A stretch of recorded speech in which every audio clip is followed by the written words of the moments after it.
the fifth element, going beyond time and space. Welcome, evolutionaries. This is crazy exciting for me to talk about this today because it's something that I've talked to other people about, and they've just been kind of amazed at really the direction in which I've shaped this conversation with them. So I thought that I would bring this out in public because I think it's really important for all of us to know and comprehend and get a different sense of reality, which that'd be kind of interesting, wouldn't it? It'd be kind of cool. It'd be without drugs. So as we go down this rabbit hole and looking at the reality, the construct in which we exist in, I want to kind of stretch the parameters of that and kind of explore things and put things into a different context, as I did in my last video talking about permeation, which we'll talk a bit more about that this video because it all applies as we jump into and discuss the fifth element, which is ether. So first off, we look at time and space. So what is space? Well, we look at the space between myself and the camera, or myself in this picture, let's say in mountains and birds, and you've got what? Air, and then you've got molecules, and you got atoms, and you got quarks, and so on and so forth. Now, what's interesting about this is that within this, the atoms and the molecules, they're particles, as we know, because of observation, right? And so what happens with observation? And it's not really observation. It is, but it isn't. So observation in the reality or the context at the level of creation we are at allows us to see atoms, molecules, quarks. And now, because of CERN, we can actually see the God particle, which is interesting because what's interesting about this is that we are so focused on particles, we forget the context of which the particles are in. Now, what do I mean by the context of which the particles are in? So what is it that permeates, there's that word again, all things? It's space. Space. So beyond space, there are things within the nothing, the no thing, which is beyond that lies the ether. So the ether is within this particular reality is the point of creation. And the point of creation within the no thing, which we bring into existence based on our level of creation, meaning our level of awareness and wisdom, which we shall further unlock as I go through this video, talks about the ability for us to see the infinite within the infinite. So in other words, when you look at particles, and I talk about atoms, so within atoms or above atoms are molecules, and then you go below that, what happens is as you go further down the size of the particles, seeing smaller and smaller particles, means that we are gaining greater awareness. But it's not awareness in the sense of a scientific awareness. It is an awareness and acknowledgement of our evolution to see beyond the veil. And so once we get a chance to see beyond the veil, we kind of go down the rabbit hole. We see these finer particles, et cetera, et cetera, et cetera, until we finally realize that the particles aren't really the thing that matters. What really matters is the space. The space, because the particles are created from a probability wave, the wave of creation which we emanate. And so as we progress as avatars within the construct of reality, we have to understand that we are creating our own reality, which you've probably heard before. But in the context of this, the ether is the fifth element, and all things are created from the ether in this reality and others. So in other words, as we begin to master and understand the point of creation beyond the veil that has to actually come through the veil in order to have creation, which is interesting if you think about it, because we are beyond creation, because creation only exists within the physical, or does it? So have I drawn like a crazy circular loop for you yet? Because it's going to get weirder. So as we look at creation, so what is the amount of awareness that we have within just even the visible light spectrum? It's less than 1%. And so as we begin to create and unfold the amount of awareness, as we begin to wake up of who we are, we begin to see beyond what is possible, what is known. And this is why some people can see angels, guides, gods of some fashion, and be able to do these miraculous things such as healings or walking on water or a number of different things, because their reality is different than our reality, because they are, for lack of a better word, more awake. It's not really exactly that simple, but it is that simple, because essentially you are that awake. You have the potentiality because you already are there. It's interesting because as I was talking to someone the other day about time and free will and other things, which I've talked a little bit about before, but my guides have actually showed me the end of time. So the end of time, what does that mean, Joe? Well, if I'm on a timeline and I'm looking backwards from time, when time comes to an end, that's kind of trippy to think about, but time does come to an end. So if time comes to an end, and I'm able to go to that point where all time within the physical realm has come to an end, that means all things that happen in the past are happening in the present and happening in the future. We'll say even 1 billion years into the future means that all time has come to an end, meaning that everything has already been done. So when I talk about destiny and free will and different things, I know from a different level of understanding that everything you will do in this lifetime, in many, many, many future lifetimes, have already been played out. You've already done that because I've looked back from the end of time. It's very trippy, but it's true. I mean, so think about it from that perspective. So the whole goal of harmonic evolution and some of these insights that I share, and by the way, these are my insights, and the whole goal really is to help you unfold and again, to think evolved, to think in a different way, to unlock something so you perceive reality in a little bit of a different nature. So as we look at this, I talked about the physical beings, but there's also, as I've talked about before, etheric beings. So etheric beings obviously have a much broader spectrum in which they're aware. So when you are etheric, non-physical, and you talk about these atoms and different things, and by the way, those are our names. Those are human names. Those aren't the real names. Those are just things that we labeled them. It's like, my name is Joe. That's not my real name. I mean, it is in the context of being a human avatar, but it's not the name of my soul, which, and again, the soul was really a container for the thing that lays beyond the soul. So it can get a little heady when you start looking at how everything interweaves together. So let's talk about, so the etheric even sees beyond everything that we can see.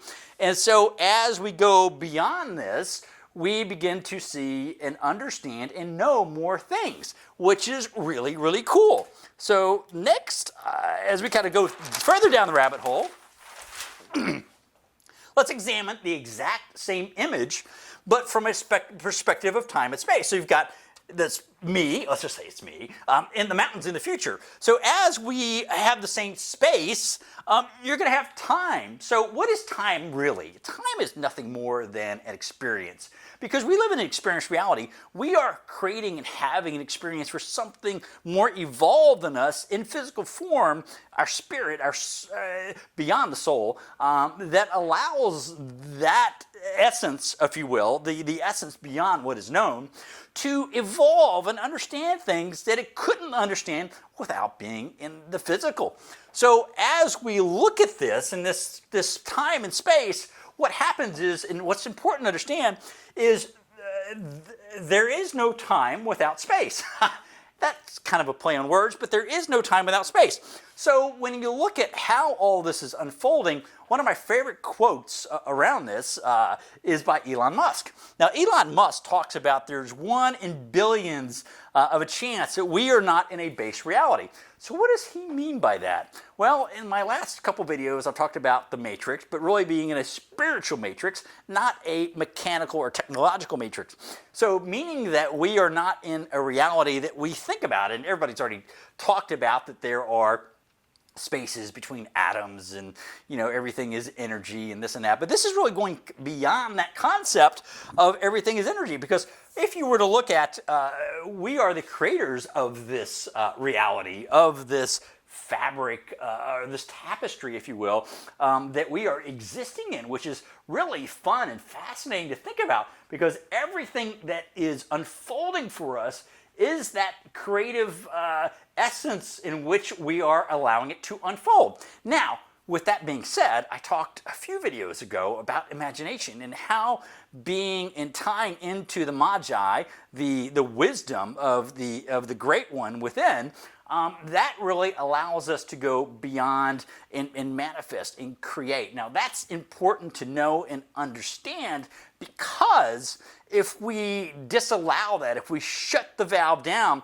then we live a life or have the experiences of, let's say, a challenging lifetime, versus being open and understanding the experiences, being able to craft and manipulate consciousness, because within consciousness, the ether, the fifth element, is evolved. Consciousness is evolved from the ether. So that may be something to think about. So consciousness is a creation of ours. It is not something that is creating the ether. The ether is actually creating consciousness, which allows us, being avatars, or what I like to say is we are forms within the form. So without a form, we could not exist as a form. So in looking at it from a different perspective, if you have a child or a kid, or you watch video games by any stretch of the imagination, let's think of this, so to put it in better context, as a video game. So as I talked about being able to move, and the different experience we have has a direct relationship to the time it takes in order to get from point A to point B to the mountains. Now, if you think about this reality that we're in, this construct we're in, as a video game, let's just say this is a hard drive, and this is little dot right here is the realm, the computer program in which everything exists. And I'm not talking about just the earth or just our little thing. I'm talking about the universe. Everything that is known, everything that is beyond known, all the multiverses is sitting right here onto a hard drive, which is pretty trippy to think about. But again, I'm just giving you perspective. I'm not saying this is right, but I'm saying it's closer to right than we possibly imagine. So as we look at this, we look at this space right here. Now, what happens in a video game is, let's say you're the avatar in a video game, and you see these mountains like 100 miles away, or whatever that distance is, and it's going to take you however long in the video game to get there. And you've got to, let's say, swim through a river, you've got to climb different things, you've got to build, let's say, boats or whatever in which to get there. But in reality, and this is key, what's actually happening is, if you're on a hard drive, you're actually, the game, the actual part of the game doesn't move from that hard drive, if you will. It's there. So we are moving through time and space without actually moving.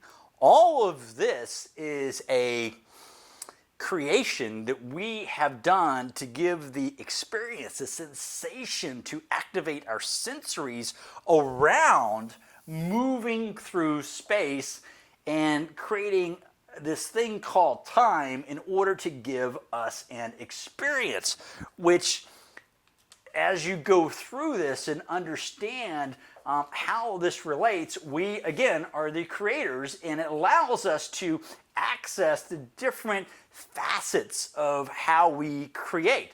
And again, that facet could be opening a different type of creation to have angels or guides, which it essentially could be like, a guide could be like a cheat code that are coming in to help us understand, and maybe give us a different perspective on the map in which we should follow during this gameplay. And I think that's kind of fun to think about, because if you just think about this as more of a game, which I do, I see reality as a game unfolding. Not saying that we don't need to eat or pay our taxes or anything like that, but it's all part of the game. It is an evolved game for evolved beings because of who we are. I mean, this is not just something very simple to construct, if you will. If you think about reality as the ultimate video game, and that we're actually creating video games that are so lifelike now, going back to Elon Musk, it's 1 in billions of a chance that we actually are in a real base reality, which meaning that the probability is nil. And that was like Elon Musk. And now even modern science is talking about we're in a 50-50 chance that we're not in a base reality. So as we go and move through this, I want you to really not fall into the trap of thinking that because of the avatar, and one of the things I wrote here was of not having a calcified pineal gland. I've talked a little bit about this before, because when you go into the etheric, it doesn't matter whether your pineal gland is calcified or not, because it has no real basis on reality, because you're now outside of the reality of having a quote-unquote calcified pineal gland. Now, what's interesting about this is that moving outside of this, the challenge is most people fall in the trap of, I've got to decalcify my pineal gland. So once you begin to believe that, that's a BS system. That's a belief system. I can't remember who said that, but it was like, I thought it was really cool. It was like, he said BS, and then he goes, oh, belief system. I was like, oh, that's kind of interesting. I like the way he played that, because it caught me off guard. But if you believe you have an actual pineal gland that you need to decalcify or you need to tap into, then you've fallen into the trap of the game. You've fallen into the whole time-space continuum and not really opened yourself up. So if you believe, again, pineal gland, you have limited yourself to the physical realm of the game, entrapping you.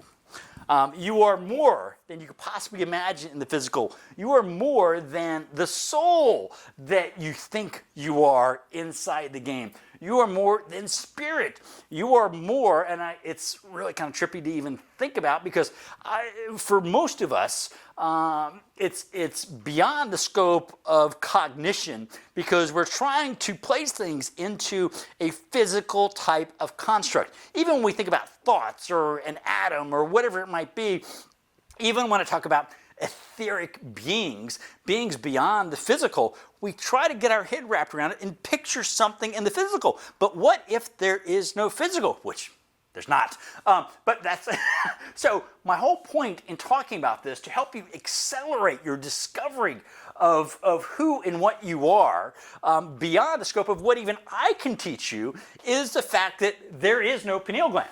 I mean, seriously. So if you think that you are this body and that the pineal gland is calcified and you can't activate it, you've fallen into the narrative, the trap of going beyond who and what you are.